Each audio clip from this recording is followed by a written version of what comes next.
Hello everyone, welcome back to my channel. আজকে ABT test paper থেকে physical সায়েন্সে কিছু প্রশ্ন উত্তর তোমাদের সাথে আলোচনা করছি, তোমরা সেগুলো দেখে নাও। এটা হচ্ছে পেজ নাম্বার 100-এর 100 নাম্বার পাতার প্রশ্ন উত্তর 2-7 থেকে শুরু হচ্ছে, ঠিক আছে। প্রথমে আছে একটা ম্যাচিং এ আর বি এর মধ্যে, এ স্তম্ভ আর বি স্তম্ভের মধ্যে, মানে ডান আর বামের মধ্যে। এখানে দেখো কি আছে, সমযোজী বন্ধনযুক্ত অণু জলের তড়িৎ বিশ্লেষণে ব্যবহৃত হয় ক্ষার ধাতু, নোবেল গ্যাস। আর এদিকে আছে, ডান দিকে আছে আর্গন, পটাশিয়াম, হাইড্রোজেন গ্যাস আর প্ল্যাটিনাম। তাহলে এখানে কি হবে, সমযোজী বন্ধনযুক্ত অণু এদিকের সঙ্গে ম্যাচ করলে আমরা পাবো হাইড্রোজেন গ্যাস, তাই তো। নেক্সট হচ্ছে জলের তড়িৎ বিশ্লেষণে ব্যবহৃত হয় কি, জলের তড়িৎ বিশ্লেষণে ব্যবহৃত হয় প্ল্যাটিনাম তড়িৎদ্বার, ঠিক আছে, প্ল্যাটিনাম তড়িৎদ্বার ব্যবহার করা হয়, তাহলে এটা হবে বি। আর ক্ষার ধাতু আর্গন আর পটাশিয়ামের মধ্যে অবশ্যই পটাশিয়াম হচ্ছে ক্ষার ধাতু, সি। আর নোবেল গ্যাস কি, আর্গন, আর্গন হচ্ছে একটা নোবেল গ্যাস, পরমাণু ক্রমাঙ্ক 18, এর হচ্ছে 19। নেক্সট দেখো কি আছে, সূর্যের মধ্যে কোন নিউক্লিয় বিক্রিয়া সংঘটিত হয়। এখানে সূর্যের মধ্যে যে বিক্রিয়াটা সংঘটিত হয় নিউক্লিয় বিক্রিয়া, সেটা হচ্ছে নিউক্লিয় সংযোজন। এই নিউক্লিয় সংযোজনের ফলে প্রচুর পরিমাণে শক্তি উৎপন্ন হয়, যা সূর্য বা নক্ষত্রদের শক্তির উৎস। নেক্সট হচ্ছে তেজস্ক্রিয়তার এসআই একক কি, তেজস্ক্রিয়তার এসআই একক হচ্ছে বেকারেল। নেক্সট আছে চিনির জলীয় দ্রবণ তড়িতের কি কুপরিবাহী, যেহেতু জলীয় দ্রবণে আয়নিত হয় না তাই এটা হচ্ছে তড়িতের কুপরিবাহী।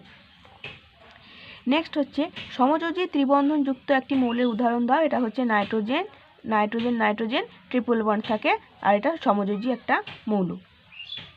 নেক্সট 2-10 অথবা প্রশ্ন, একটি সমযোজী যৌগের উদাহরণ দাও যে জলে দ্রাব্য। এটা হচ্ছে হাইড্রোক্লোরিক অ্যাসিড, HCl, চিনি বা গ্লুকোজ, এগুলো হচ্ছে সমযোজী যৌগ কিন্তু এরা জলে দ্রাব্য, ওয়াটার সলেবল। নেক্সট হচ্ছে অ্যানোড মাড কি, অ্যানোড মাডটা হচ্ছে কি, যখন তামাকে পিউরিফাই করা হয় তো বিশুদ্ধিকরণের সময় কী হয়, অ্যানোডটাকে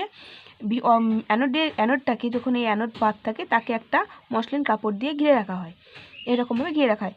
যখন এই অ্যানোড থেকে পিওর কপারগুলো ক্যাথোডে গিয়ে জমা হয়, তখন অ্যানোডের মধ্যে থাকা অশুদ্ধিগুলো কী হয়, তখন নিচে পড়ে জমা হয়, তখন এই মসলিন কাপড়ের মধ্যে যে কাদার মতো একটা অধক্ষেপ জমা পড়ে থাকে সেটাকে বলা হচ্ছে অ্যানোড মাড।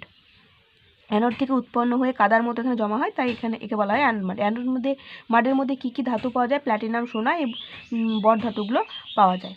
তো তামার বিশুদ্ধিকরণের সময় অ্যানোডকে ঘিরে রাখা মসলিনের থলিতে কাদার মতো যে অধক্ষেপ জমা হয় তাকে অ্যানোড মাড বলা হয়। অর্থাৎ কিসের সময়, তামার বিশুদ্ধিকরণের সময়। এই তামার বিশুদ্ধিকরণে পিওর অ্যানোড হিসেবে ব্যবহার করা হয় অশুদ্ধ তামাকে, আর ক্যাথোড হিসেবে ব্যবহার করা হয় কি, তামার বিশুদ্ধ পাতলা পাতকে। নেক্সট হচ্ছে ক্রায়োলাইট ড্যাশ ধাতুর আকরিক। ক্রায়োলাইট হচ্ছে অ্যালুমিনিয়ামের একটা আকরিক, ঠিক আছে। ক্রায়োলাইটের আকরিক কি, অ্যালুমিনিয়াম। ক্রায়োলাইট হচ্ছে অ্যালুমিনিয়ামের একটা আকরিক। নেক্সট হচ্ছে সত্য মিথ্যা নিরূপণ করো। এটা হচ্ছে বলেছে বিশুদ্ধ জল তড়িতে সুপরিবাহী, সত্য না মিথ্যা, এটা মিথ্যা, কারণ বিশুদ্ধ জলে H+ আর OH- আয়নের পরিমাণ এতটাই কম থাকে যে তার তড়িতে ভালো সুপরিবাহী হয় না, সেই জন্য এটা হচ্ছে মিথ্যা স্টেটমেন্ট। ফলস। এলপিজি এর পুরো নাম কি, এলপিজি হচ্ছে লিকুইফাইড পেট্রোলিয়াম গ্যাস, বাংলাতে লেখা আছে লিকুইফাইড পেট্রোলিয়াম গ্যাস। এলপিজির মধ্যে প্রধান উপাদান কি থাকে, প্রোপেন, বিউটেন থেকে, বিউটেন হচ্ছে প্রধান। আর এলপিজি আমাদের যে সিলিন্ডারে থাকে সেটা যেহেতু এলপিজি, এই প্রোপেন বিউটেন তো গন্ধহীন গ্যাস, তো এবং অথচ প্রচুর দাহ্য, যাতে এটা বোঝা যায় সিলিন্ডার থেকে লিক করে, তার জন্য এর মধ্যে মেশানো থাকে সিলিন্ডারের মধ্যে ইথাইল মার্কেপটেন নামক যৌগটা, যার জন্য আমরা যে গন্ধটা পাই এলপিজি গ্যাসের সিলিন্ডার থেকে, সেটা হচ্ছে ওই ইথাইল মার্কেপটেন যৌগের গন্ধটা, ঠিক আছে। নেক্সট হচ্ছে জার্মান সিলভারে কত শতাংশ সিলভার থাকে। নামটা জার্মান সিলভার কিন্তু এখানে কোনো সিলভার থাকে না, তাই এটা 0%।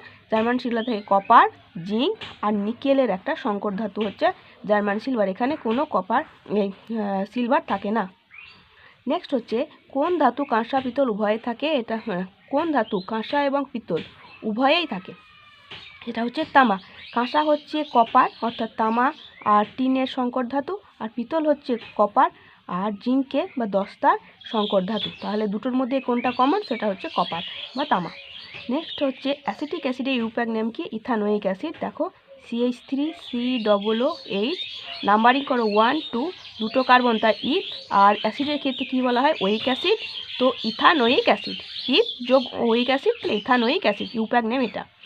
নেক্সট হচ্ছে এতটা পর্যন্ত থাকলো। দেখা হবে নেক্সট ক্লাসে। ততক্ষণের জন্য তোমরা ভালো থেকো, সুস্থ থেকো। Thanks for watching.